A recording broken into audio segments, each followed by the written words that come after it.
आकाशवाणी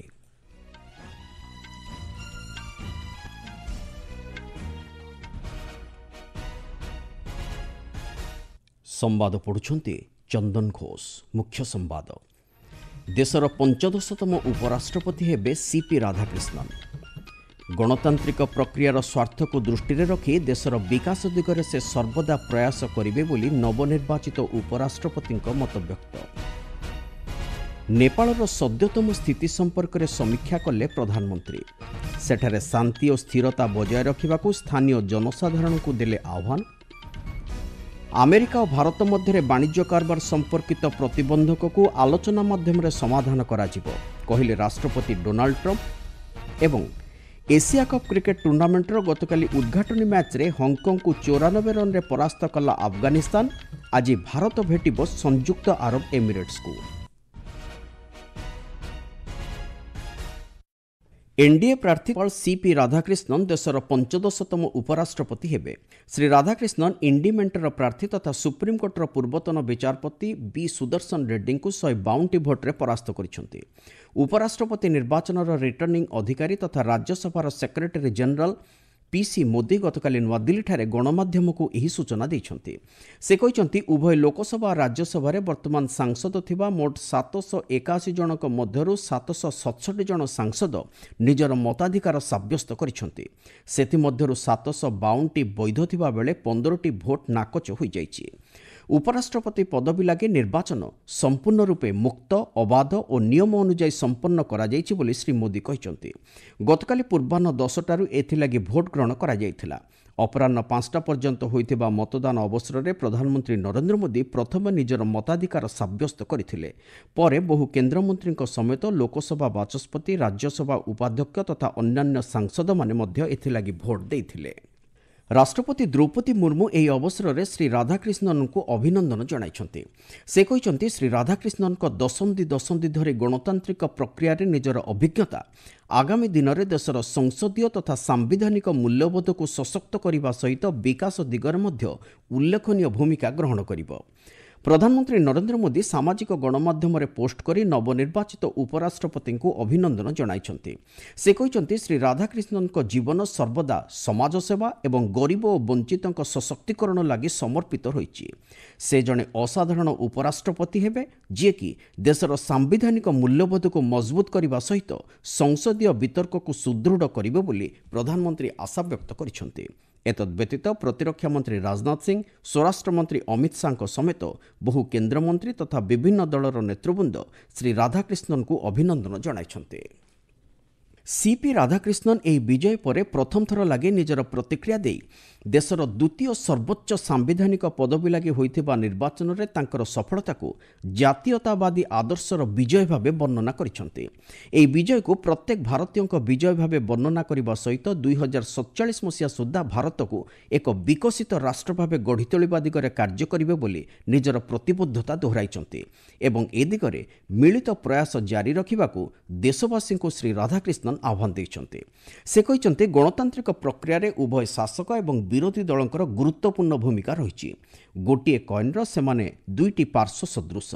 तेणु तांक नूतन पदवीर क्षमता अनुजाई गणतांत्रिक प्रक्रियार स्वार्थ को दृष्टि रखी देशर विकास दिगरे से सर्वदा प्रयास करिवे बोली श्री राधाकृष्णन कहिसंती। एठारे सूचना दिया जाइपारे स्वास्थ्यगत कारण दृष्टि गत जुलाई मास 21 तारिख दिन जगदीप धनखड़ उपराष्ट्रपति पदवी इस्तीफा देबा परे तमिलनाडुर एही 67 वर्ष वयस्क निर्विवादीय नेता श्री राधाकृष्णन एही पदवी लगी निर्वाचित होइछंती। प्रधानमंत्री नरेंद्र मोदी नेपालर सद्यतम स्थिति संपर्क में गतकाली केंद्र कैबिनेटर सुरक्षा कमिटी बैठक में समीक्षा करिसंती। श्री मोदी कहिसंती नेपाल रे होउथिबा हिंसा घटना अत्यंत हृदय विदारक। सेठारे युववर्गक जीवनहानि हेबा घटना को दुखदायक बोली अभिहित करने सहित नेपालर समृद्धि लगी स्थिरता और शांति बजाय रखिबाकू श्री मोदी आह्वान देइछंती। आपण माने संवाद सुनुचंती आकाशवाणीरो। अमेरिका और भारत मध्य वाणिज्य कारबार संपर्कित प्रतिबंधक को आलोचना माध्यम समाधान कराजिबो बोली राष्ट्रपति डोनाल्ड ट्रंप कहिसंती। सामाजिक गणमाध्यम ट्रुथ सोशल रे पोस्ट करी श्री ट्रंप कहिसंती ତାଙ୍କର ଉତ୍ତମ ବନ୍ଧୁ ତଥା ଭାରତର ପ୍ରଧାନମନ୍ତ୍ରୀ ନରେନ୍ଦ୍ର ମୋଦିଙ୍କ ସହିତ ଆଗାମୀ ଦିନରେ ଏ ସମ୍ପର୍କରେ ଆଲୋଚନା କରିବାକୁ ସେ ଆଗ୍ରହୀ। ଏହି ଦୁଇ ମହାନ ଦେଶ ମଧ୍ୟରେ କୌଣସି ଅସୁବିଧା ଦେଖାଦେବ ନାହିଁ, ବରଂ ଏକ ସଫଳ ନିଷ୍ପତ୍ତି ନିଆଯାଇପାରିବ ବୋଲି ରାଷ୍ଟ୍ରପତି ଶ୍ରୀ ଟ୍ରମ୍ପ ଆଶାବ୍ୟକ୍ତ କରିଛନ୍ତି। ଭାରତୀୟ ଉତ୍ପାଦ ଉପରେ ଆମେରିକା ପକ୍ଷରୁ 50% ଶୁଳ୍କ ଲଗାଯିବାର କେତେଦିନ ପରେ ରାଷ୍ଟ୍ରପତି ଶ୍ରୀ ଟ୍ରମ୍ପଙ୍କ ପକ୍ଷରୁ ଏହି ଘୋଷଣା କରାଯାଇଛି। ପୂର୍ବରୁ ଶ୍ରୀ ଟ୍ରମ୍ପ ଭାରତ ଆମେରିକା ସମ୍ପର୍କକୁ ଏକ ସ୍ୱତନ୍ତ୍ର ସମ୍ପର୍କ ରୂପେ ଅଭିହିତ କରିବା ସହିତ ପ୍ରଧାନମନ୍ତ୍ରୀ ଶ୍ରୀ ମୋଦି ତାଙ୍କର ସର୍ବଦା ଜଣେ ଉତ୍ତମ ବନ୍ଧୁ ହୋଇ ରହିବେ ଏବଂ ଏ ଦିଗରେ ବ୍ୟସ୍ତ ହେବାର କୌଣସି କାରଣ ନାହିଁ ବୋଲି ମନ୍ତବ୍ୟ ଦେଇଥିଲେ। ଶ୍ରୀ ଟ୍ରମ୍ପଙ୍କ ଏହି ମନ୍ତବ୍ୟ ଉପରେ ପ୍ରତିକ୍ରିୟା ଦେଇ ସାମାଜିକ ଗଣମାଧ୍ୟମରେ ପ୍ରଧାନମନ୍ତ୍ରୀ ଶ୍ରୀ ମୋଦି ଭାରତ ଆମେରିକା ସମ୍ପର୍କକୁ ଆଗାମୀ ଦିନରେ ଏକ ସମନ୍ୱିତ ଓ ବୈଶ୍ୱିକ ରଣନୈତିକ ଭାଗିଦାରୀରେ ପରିଣତ କରିବା ଉପରେ ଗୁରୁତ୍ୱ ଆରୋପ କରିଥିଲେ। ଚତୁର୍ଦ୍ଦଶ ଜାତୀୟ ପେନ୍ସନ୍ ଅଦାଲତ ଆଜି ନୂଆଦିଲ୍ଲୀଠାରେ ଅନୁଷ୍ଠିତ ହେବ। कार्मिक साधारण अभियोग और पेंशन राष्ट्रमंत्री डॉक्टर जितेंद्र सिंह एथिरे अध्यक्षता करिवे बोली मंत्रालय पक्षरु जारी करा जायतिबा एक विवृत्ति सूचना दिया जायछि। मिलिथिबा सूचना अनुसार 21टी विभाग और मंत्रालयर पारिवारिक पेंशन संपर्कित मोट 894टी अभियोग उपरे आज अदालत रे शुनानी कराजिबो। अभियोगगुड़िकर त्वरित समाधान करा जाई पेंशनभोगींकर आर्थिक स्थिति को किभली सुरक्षित रखाजिबो से दिगरे आवश्यक पदक्षेप नियाजिबो बोली मंत्रालय सुनिश्चित करिछि। केन्द्रमंत्री प्रहलाद जोशी आज नूआदिल्ली एक अत्याधुनिक वैद्युतिक यान परीक्षण सुविधा केन्द्र को उद्घाटन करेंगे। उपभोक्ता व्यापार खाद्य और साधारण बंटन मंत्रालय पक्षर दिया सूचना अनुसार विशेषकर देशर पूर्वांचल में वैद्युतिक यान बैटेरी निर्माणकारी को यह सुविधा उपलब्ध हेबो।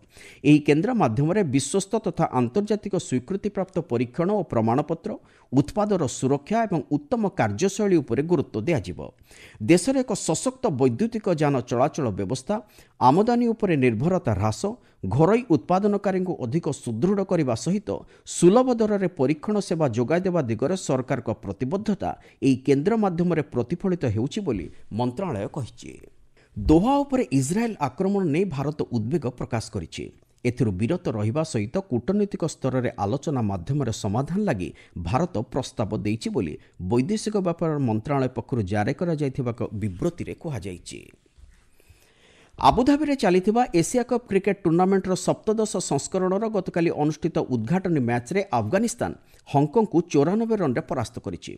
टॉस जीति प्रथमे बैटिंग करिवार निष्पत्ति नै अफगानिस्तान दल निर्धारित 20 ओभर 6 विकेट हराई 188 रन करिथिला। दल पक्षरु सेदिकुल्ला अटल सर्वाधिक 73 रन करथिबा बेले आजमदुल्ला ओमारजाई मात्र 20टी बॉलरु निजर अर्धशतक हासिल करथिले। कोनोसी अफगानिस्तान खेलाड़ी द्वारा टी20 फॉर्मेट रे एहा होछि द्रुततम अर्धशतक हासिल।